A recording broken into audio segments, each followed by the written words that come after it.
Welcome to Heather Ewing, the CRE Rundown. I have a special guest, and it is none other than Dr. Nkem. Dr. Nkem, welcome. Why, thank you. I'm so excited to be here. Thank you for having me, and I'm excited to jump in. The whole conversation is a surprise, which I think I'm excited for. Well, I'm excited and surprised as well because you never know where we're going to go as we start digging in. But tell us a little bit for people that haven't maybe connected with you on LinkedIn. I think we've been connected 6 months, a year, somewhere in there. A lot of mutual investor friends, things of that nature. But tell them more about Phoenix Capital and yourself. So again, I'm excited to be here. Thank you so much for having me. And my name is Nkem Ezeamama. I'm an ER physician, first and foremost.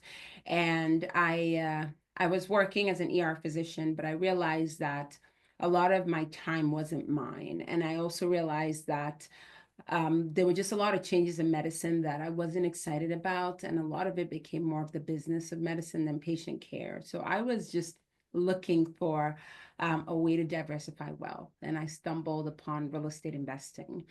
And since then, I think my story has kind of just evolved in such a beautiful way. And I'm so grateful for it because I realized I started investing and I thought, why doesn't more of us know about this? And that was just my thought, right? I was like, how can we as healthcare professionals figure out a way to like live beyond our 9 to 5, right? Grow wealth beyond our 9 to 5. What does that look like? And so I started investing just as a passive investor. When I realized that I had more of a message to tell, and I realized that we needed access into the space, that's when Phoenix was born. And it has been a wonderful journey of really just helping investors, busy professionals grow wealth outside of their 9 to 5 by buying apartment complexes together. It's pretty much that simple. And it has been a wonderful journey since then. Definitely. The Phoenix is rising, right? One of the things, yeah, I couldn't help myself. One of the things I really love, because you and I are both on LinkedIn a fair amount, and we read a lot of different posts, things of that nature. And one of the aspects that really strike me with yours is talking about the mindset and also your authenticity and vulnerability and sharing just here you are as as an ER doc making great money, but just all the different sacrifices since you didn't know about investing. And that's something as a broker I can relate to too. And I remember one day it dawning on me of like, oh my God, there's this whole other piece of the pie, but you don't necessarily hear about it. So I love both that you're helping people with the mindset because we know that's the basis of everything. But then also you lead them from that into the next step so that they can plan the future because you hear so much about hoping and it's like, good luck. It's true. It's very, very true. And I think even before you embark on anything, like whether it's big or small, right? You have to have the right mindset. And I'm grateful that you were able to see that because I have done a lot of work in like understanding who I am, what I bring to the table, like being able to get rid of some of the limiting beliefs that, that says that I can only be one thing, right? As a woman, like I can only Mhm. be a doctor and that's it. But no, I'm saying, you know what? There are multiple facets to who I am and what I'm about, and I can also do all these other things. And so it's realizing that, like all of that is so important in who we are. And when we bring Mhm. that, like when we allow ourselves to be vulnerable, we allow ourselves to show up in all those different aspects. My biggest thing is that you don't know who you're touching. You don't know who you're reaching. You don't know who you're talking to. You don't know that your people are waiting to hear that specific message from you. And it all starts with sharing your story. And it is difficult, right? Because parts of the Mhm. stories are not great, right? They're parts of fear and tears and vulnerability and all these other things to the story. Like it's not all glamour, but I think that Right. I don't think we need to make it beautiful and package it in this nice box to be able to tell it to be able to tell our stories. I think you share it as you are and people resonate with this. And I always tell this like, my people will be my people no matter what, and I'm not going after the whole Definitely. world. I don't need the whole world, right? I just need the people who are like, okay, yes, this is my tribe. These are the, we Right. this together. We want to grow together, want to build wealth together, we want to live expansive lives together. All of that, those people, whatever I say will resonate with them. Mhm. Well, and that's where I don't know if it was Ed Milet or someone, but I feel like it's one of those stories, right? Do you like Ed too? Yes, yes, yes. Saw the big smile. I'm like, oh, I think we have another similarity here. But he was saying something to the extent of who you were 5 years ago is the people that you can now help. And I think that's where too, I'm guessing you're probably also the type that has done a fair amount of journaling and writing and just kind of digging through, right? Here's my desk one. And it's I think that's the verbiage. Like, I don't you think that sometimes we as humans make it a lot harder where if you actually just go in and think of some of the things or look back to some of the things that you've said or what you were feeling a few years ago, 5 years ago, and you simply put that into print or market to that, you are going to connect with our tribe and how you can help them and give them resources. And I think that's where too, having various offerings really allows us to serve at a much fuller capacity. I completely agree with you. And you're right, because like my ideal avatar is me, but it was me, I kid you not, 5, 6 years ago. And that's who I Yeah. was, exactly that person, or the things that I needed, the tools I needed to grow, the avenues that I needed to build wealth. Like all of that started with, it was a need, like it was a pain point that I had. And I can't remember who I was talking with or where I heard this, but it was like, when you can meet someone's pain point, when you can meet their need, then like that's what value is, and that will translate to revenue and income, and so, Mhm. and I've always thought about it like that, right? It's like the next biggest like discovery or miracle, it's just meeting someone's need. And if you can do that, right, I think you can grow in anything that you put your hands and your mind and your heart to. It's that simple, but it's also yet that complex. Exactly. That's the novelty of it, right? And I think you really hit on too of everyone wants to be seen and everyone wants to be heard. So when you can put what they've been vocalizing in their mind to print, that it's that sense of, wow, you see me, you get me. Because so many times if the verbiage isn't right, they feel like you don't get me, you have no idea, right? It's a whole different storyline. But as we take this to mindset, what would you say are maybe one or two of the mindset shifts that as you're encountering people that you're helping them over that hump? I would say the biggest thing is fear. So fear is something that is so it can really hinder you in the next step that you need to take.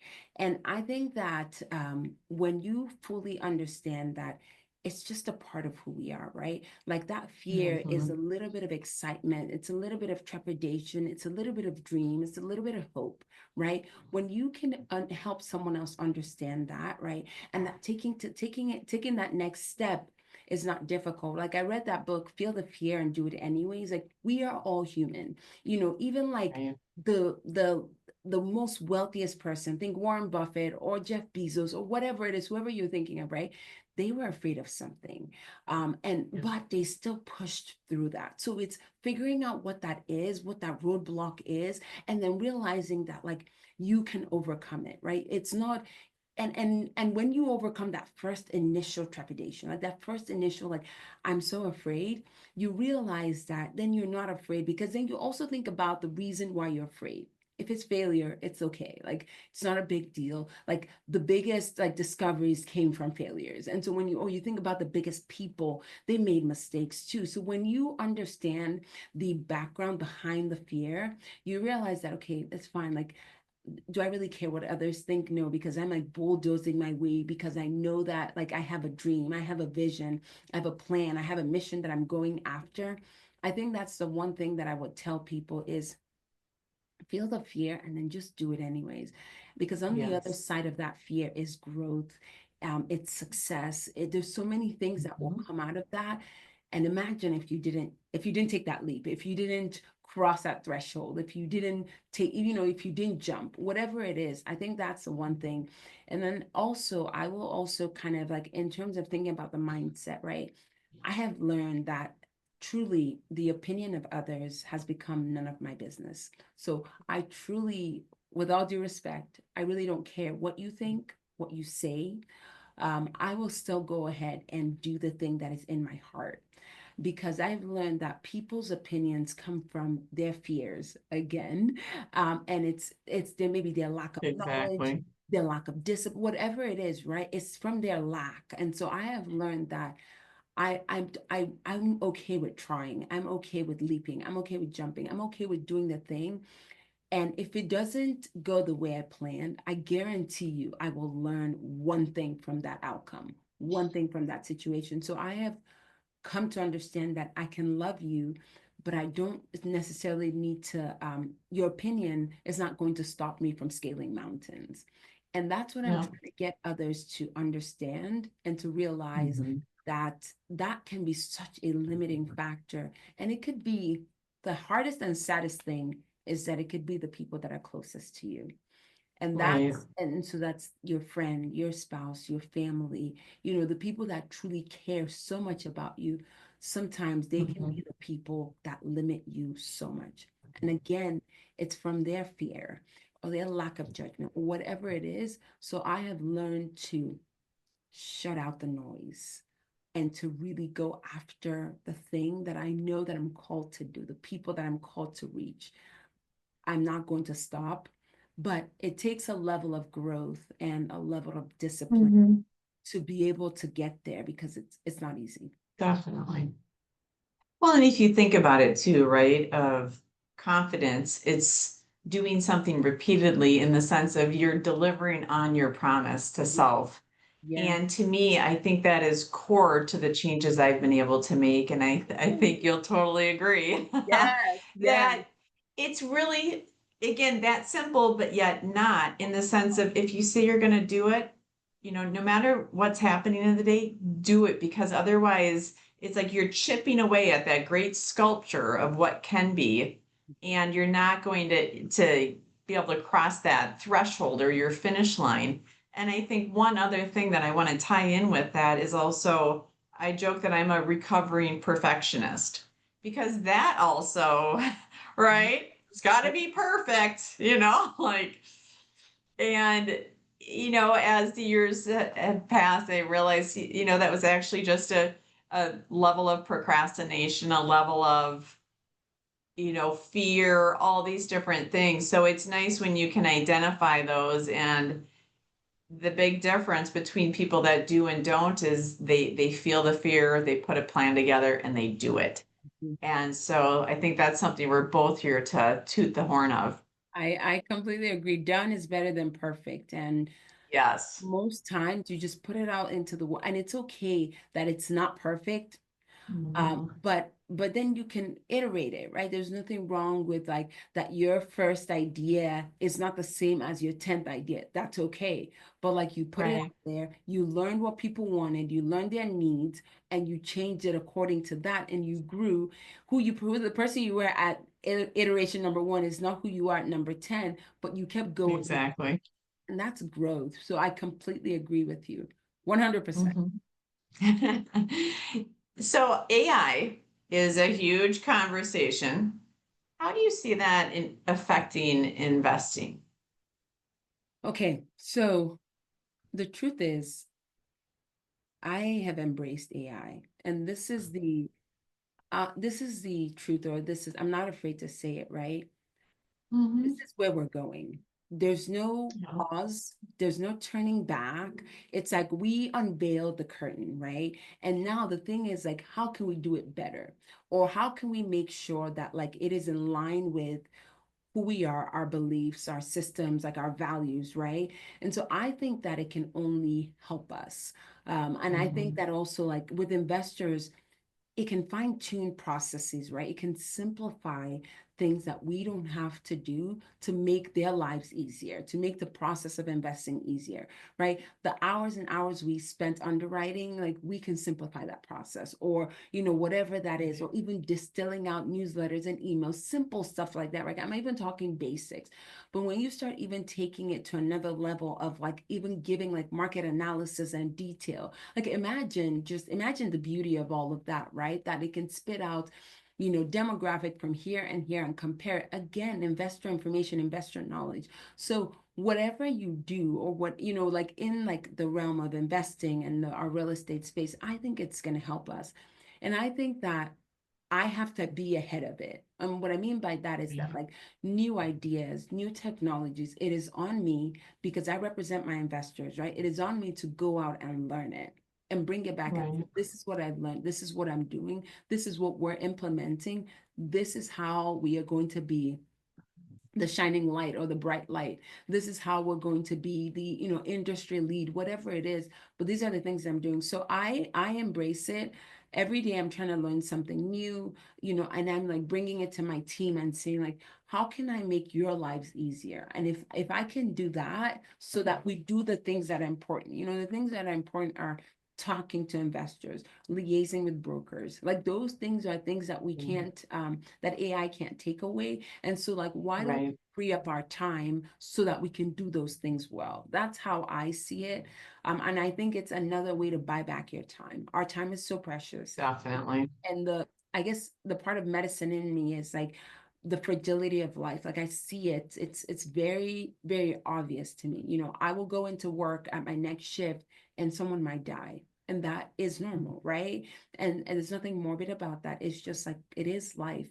And so because now I understand that more, I'm able to say like, how can we buy back our time? Like, what is like that's the one resource that we can't go back. Like, I cannot go back to 12:30 p.m. Like, as much as I want to, maybe prepare for this, can't Exactly. go back to that, right? And Uh-huh. why not use our time well? Why not use it to build relationships and conversations, right? That I think we should spend our time doing, and then let AI help us with those other things, the systems and the processes that we don't need to do. That's kind of my 2 cents. I agree completely. And to me too, it's the relationships and those broader aspects that I find much more intriguing and fulfilling as well. Are Yeah. you a fan of Dan Martell by chance? I have his book. Buy back your time. Where is it? Oh, it's right there. You can't see it, but it's like right there on the bookshelf. Okay, fine. I'll pull it. I'll pull it. I'll pull it. Yeah, there we are. So like, yeah. So like, yeah. So it's such a great book. I love all your highlights. So Oh, yes. Yes. this book has been, I think after I read this book, within 2 months I hired my assistant. And I was just like, like what is my time worth? What is my $1,000 task versus my $10? Hmm. I don't need to be Oh, definitely. 1,000 or 50,000, whatever it is, right? That's what I need to be doing. Reading emails and scheduling, it's okay if I don't do that. There's nothing wrong with it. Exactly. Someone's zone of genius. That's the thing that they love to do. Why don't I empower them to do that so then I can do the things that matter for me, for Phoenix to help us grow? Exactly. I agree completely. So my last, and this is always the big question, is what does living fully mean to you? Ooh, this is a good one. For me, Hmm. love that. I love that. These are also Yeah, it's the big one. That's why it's at the end, the icing on top. For me, living fully is waking up every day knowing that I'm doing the exact things that I'm supposed to be doing, and the lives that I'm supposed to be touching, that I'm doing that. It's every day living fully is asking myself, did I do the thing today to move the needle forward? I think for me, if I can answer yes to that, then like I'm truly thrilled. I'm excited. Like, yes, living fully is also like, like time freedom and all those other things and like traveling the world. But if I had to be honest with you, I will say that ever since, and this is now going deeper, but ever since I got on the path of entrepreneurship and building, right? I have gotten to touch lives, and I've really gotten to like hear people's stories and understand how like their personal goals align with their financial goals, which then align with their family goals and all these other things, right? And so to be able to play a part, to be able to play a role in that, I think it's so beautiful that I wouldn't change it for the world. And so I wake up excited. Like Heather, I wake up so excited because I'm like, I get to do this cool thing. I get to build, I get to touch lives. Like when I tell you Mhm. conversations that I have and just the ideas that I'm able to create and think and build up in the path that I'm on, I think that I truly am living an expansive and a full life. And I'm so grateful Mhm. for it. Like I wake up truly from a point of gratitude, and I'm able to say, wow, I get to live this cool life. I get to empower people. I get to impact people. I get to build a team. All these things that are maybe minute, I think it's just, it all adds up to this beautiful big life that I am fortunate enough to live it. So I think that's my definition. It's waking up knowing that like I really am making a difference, and every day I see it very clearly. I see, the building blocks, I see the steps, I see the lives that I'm touching, even from the medical aspect, and then now from Phoenix. I'm fortunate. And my dear, that is alignment, I would say, in the most beautiful way, right? Because you've laid a solid foundation, but you're aligning it each of these different values and things that are heart driven and life's calling. And I love that you've woken up and have accepted that and share that so freely. So, Dr. Mkem, thank you so much for joining me. It was a joy. And I look forward to, we'll have to touch base on another podcast next year and check in and see where you're at with things. I would love to. And thank you for having me. These are my favorites, right? It's a beautiful time to Mhm. just come and like connect, share stories, and just grow together. And you use the word align, but it's very obvious that we're aligned on a lot of things as well. Yes. Yeah. All right. Well, thank you so much. You're welcome. Have a wonderful rest of your afternoon. You too.